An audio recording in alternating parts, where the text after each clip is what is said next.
Hey there, happy Monday, and on this video I want to talk about resilience. Well, we hear the word, but goodness, do we need it, right? In a world that's constantly changing, in a day that's constantly changing, when our mindset is constantly changing. 1 minute we're super excited and pumped to do something. The next minute it's almost a level of depression because we feel like somebody's poured hot tar over us and the want to is completely gone. Now, when it comes to a home-based business, those things are present there too, of course. Let me give you a little bit of my story, and I know it'll be encouraging to you. So, of course, I've been in the industry since I was 18. I'll be 50 in August. Been in several companies. We've made millions and millions of dollars in the industry, and that's great, right?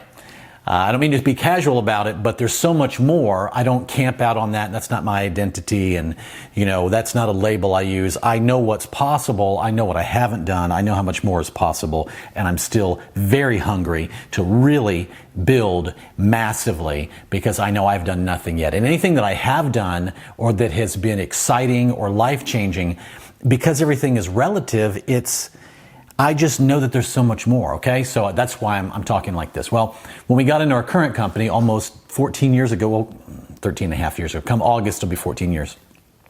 The economy was terrible, right? The housing market had crashed. It was a big fiasco, and I get a phone call from a buddy, and he says, hey man, you got a minute? I want to pitch something to you. Okay, so for those of you that are still concerned as to what to tell people or how to introduce them to your home-based business, hey buddy, you got a minute? I want to pitch something to you. Works. It worked for me. That might be as eloquent as you need to be.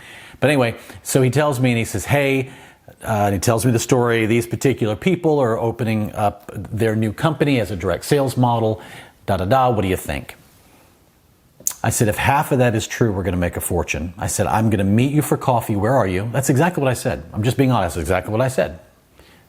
If half that's true, we're going to make a fortune.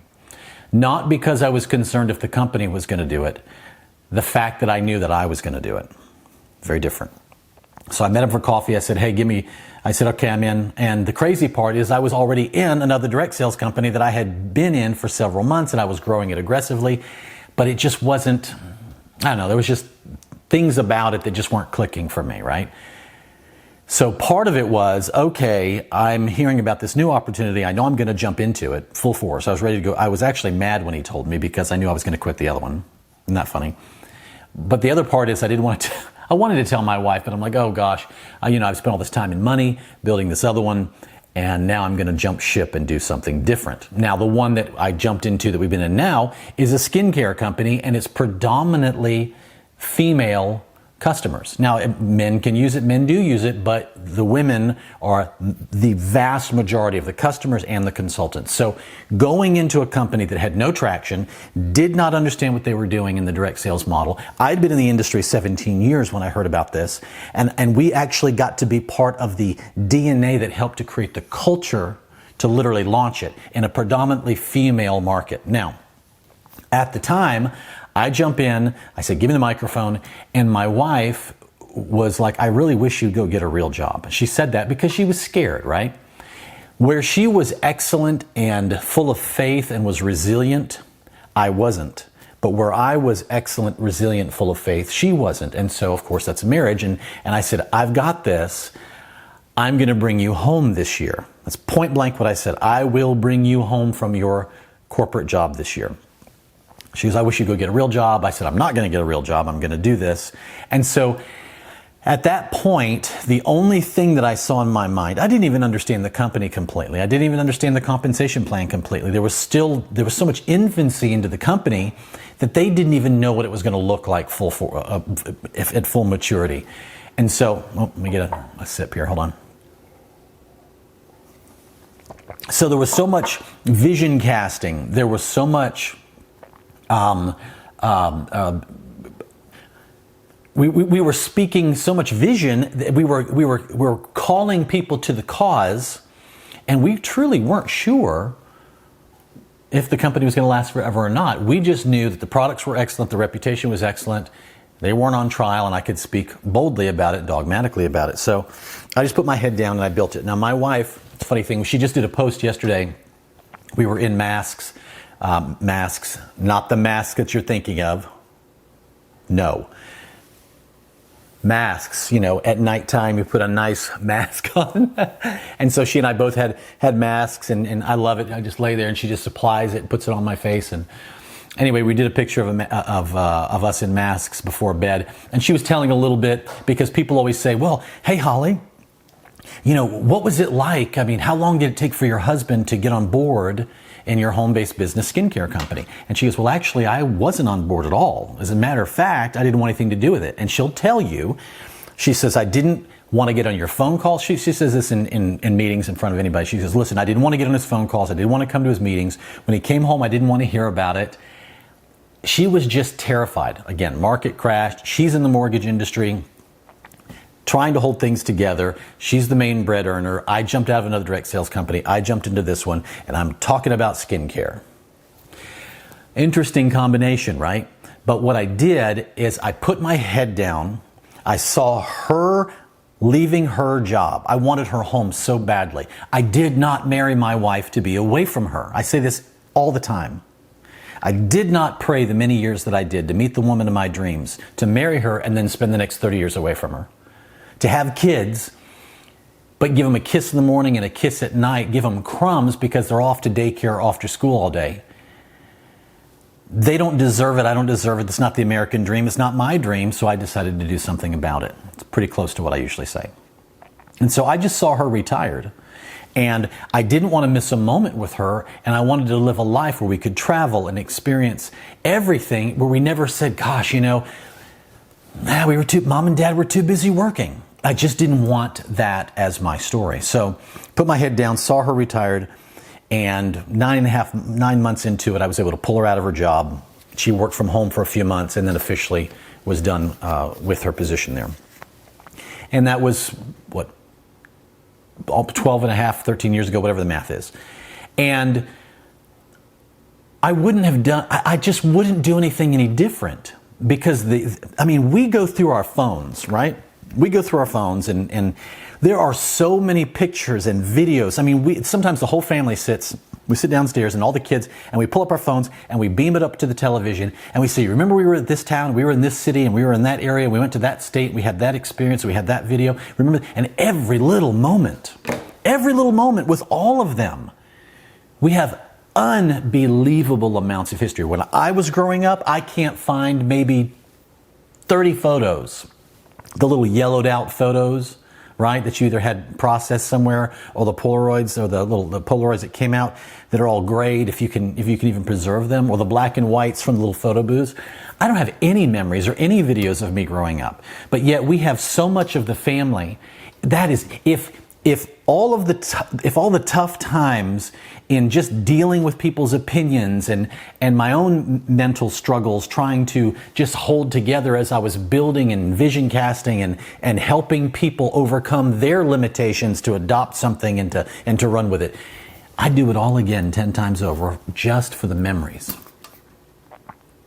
The money's been great. I told you, we've made millions and millions of dollars in the industry. I love it.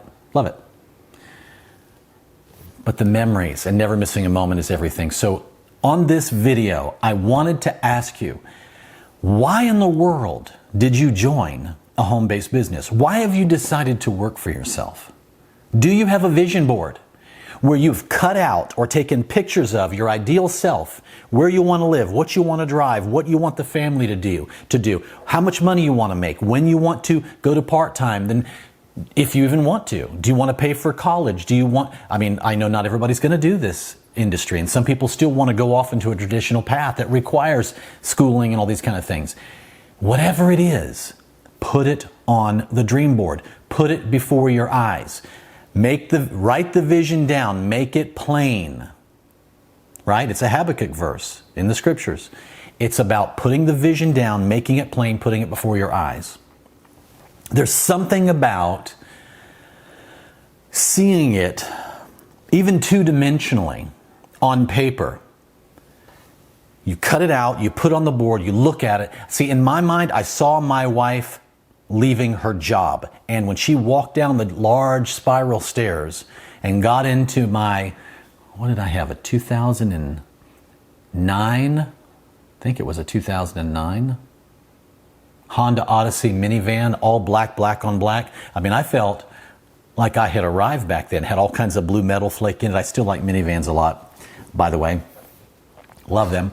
I saw her when she got in. We shut the door. Aiden's in the car with me. Huddy's not quite there yet, right? Because he's still in her tummy, Hudson. And I drove off. I never forgot. I pulled out and I drove off and I just went, I did it. I got her out. And then there was a whole new level of challenges and things that we had to accomplish now that we have the freedom, because you fight to get the freedom. And then once you have the freedom and the income starts to really grow and then really grow, then you have a whole new set of battles, because what do you do with all of the freedom you have? It's a whole nother teaching on that. So not to make this video long-winded, I just want you to know this industry works. Working for yourself is a brilliant idea. It's a 1099 world now. It's not a W-2 world anymore. People are getting a clue. Before you were a nutcase if you were in a home-based business. Now you're kind of a nutcase if you're not. Things have changed, but there's still a massive amount of ignorance about the industry. There's still a lot of people that are so programmed to traditional work. Go to school, get a degree, get your ACT scores or whatever they were called, and you get high scores and you go to college, and then you have a job in a 401k, and you keep your job for your benefits and your insurance and da-da-da-da-da-da, and you pay the dues and you work yourself up the ladder. There is a bigger world out there than that. If that's what you've chosen, you can be massively successful doing it, and I'm not knocking it. I'm just saying, for those of you that have that entrepreneurial spirit and you want to do things larger than the confines of being a messenger for a corporate cause. And then you would argue and say, well, Gabriel, aren't you and Holly running around, as little soldiers for your home-based business? Well, we do a lot of things, and we have multiple income streams. But I'll tell you something. What we've made in the home-based industry, if we quit everything else and we just did that, we would live so well, it's crazy. We're just expanding our tent stakes because it's wise to have different business models that we work from, and it all springboards from educating people in the industry, right? But I'm telling you, it's so good. It works, guys. It works. I just don't want you snuffed out. I don't want you taken out because you're excited one day, but then you go home and your spouse doesn't understand it. And for whatever reason, there's silent control, or they get weird, or something happens, or your cousin or your brother or your sister, or, I knew somebody 20 years ago that failed in that industry, blah, blah, blah, blah, blah. Oh, okay. Then why don't you take your entire life and bank it on that person's opinion? Outlive your critics. Protect your spouse from themselves and win. Be a champion. Jerk them out of their job and say, I did it, honey. Now we can live our dreams. If that's what you want. I don't want you to allow the ebb and flow of life and what happens on the news and what happens here. I did a post yesterday. I said, put your dream board in front of your television. So in order to watch your TV, you're going to have to move your dreams out of the way to do it. Get this thing so centered. Anybody in life that has ever won and been a champion at anything is obsessed with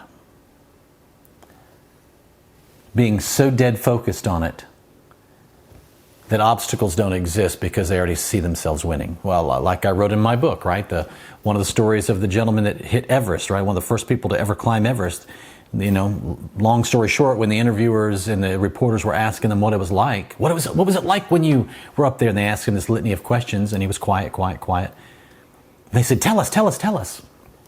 He said, it was like any other time.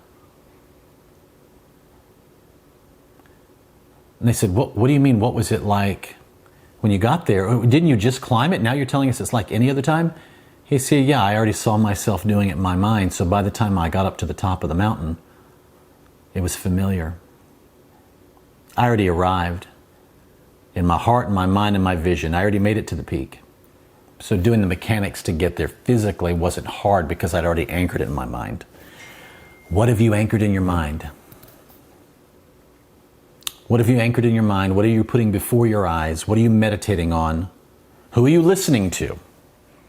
Every day, are you absorbing information that's going to make you better? Or are you letting Instagram and social media and you heard notifications just now. I'm doing this and I have to turn my notifications off because the whole world is always notifying me, right?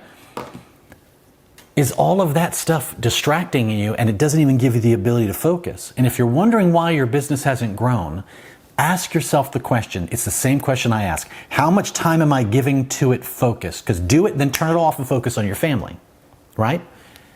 But how much time are you doing it focused without distraction? You can't get distracted. Michael Phelps doesn't get distracted. Guys that are learning the top Formula One race car driver in the world consecutively over and over again doesn't get distracted when he's driving. Otherwise, it's going to be a wreck. When I was building this business, I didn't let the fact that Holly, I would come home and she did, and it wasn't an edge, but she didn't get it. So I couldn't communicate with her on that level. Not a lot. I mean, I did, and I was excited and happy and thrilled. And then as she started seeing the income grow, she goes, okay. You're making money. This is, okay. Make $5,000 a month, and then I'll consider, maybe I can net less and, I can just make that much and I don't necessarily have to leave and I could be home and maybe I could do some deals on the side. And so I made $5,000 a month. And I said, she goes, no, okay, make 6. So I made 6. She goes, make 7. Made 7. How about 10? I said, we're just going to take you out of your job. Go ahead and put in your notice. And at that point, we were netting more positively than we were grossing. And that's during the pioneering of a company that didn't understand the full direction they were going to go in, during a massive housing market recession and a housing crash, and everybody was panicking. The worst possible time. Well, guess what, folks? It's 2022. And guess what's happening? The world is in more turmoil than ever. And people are revisiting yet again. Hold on a minute. Maybe I should, and here's the big reason you want to be in a direct sales company and succeed at it. Not just because the residual income is magical. It's my favorite kind of income. Passive and residual income is the best. It's because it gives you a bit more control of your life. You have a bit more control. And isn't that what it's all about? You create the narrative. You write the story. You and your family decide what you want. You decide how much money you want to make. You decide how much time you want to spend on what you want to spend. And it causes you to come alive. It awakens you as a person. Your gifts and your talents come alive. You open up your eyes because you're excited to attack the day because you're building it for you and your family and your future. It creates a completely different version of yourself. So again, just wanted to say on this video, on this Monday video, what do you want out of this business? Why in the world did you do it? And are you putting it before your eyes? Now, if you look below in the email here, there is the PDF, or it's the picture there of the industry stats for 2020 on our industry from the DSA. You're going to love that. It's very informative. Make sure you pull that up and look at it. Below that, you're going to see a link to the momentum sessions. The momentum sessions are, it's basically a mental boot camp. It's 16 videos with accompanying PDFs to help you unscramble the challenge between working with what you're doing and making that transition to working for yourself in a home-based business and seeing it successful. Because the self-sabotage, the comparing yourself to one another, being snuffed out early, there's a million different mental... Anyway, that course for $87, I want people, and I've had people say it, they say, and I don't know if the prices are going to stay that way, but they say, man, that is literally the best $87 I've ever spent. Because it helped them say, you know what, I'm worth more than I've allowed myself to be. Get the momentum sessions if you haven't already. And then below that is the book called Cut It Out that I wrote, Getting Your Head Straight in Network Marketing, Getting Your Head Straight in a Home-Based Business, Getting Your Head Straight. And I would say it's an accompanying book to the course to help you really recalibrate why you haven't seen the success that you know is possible, or the vision that you lost. And that's what the Momentum Sessions does too. It helps you recapture your why again, recapture your vision that you decided to drop because you had to be realistic. Don't be realistic.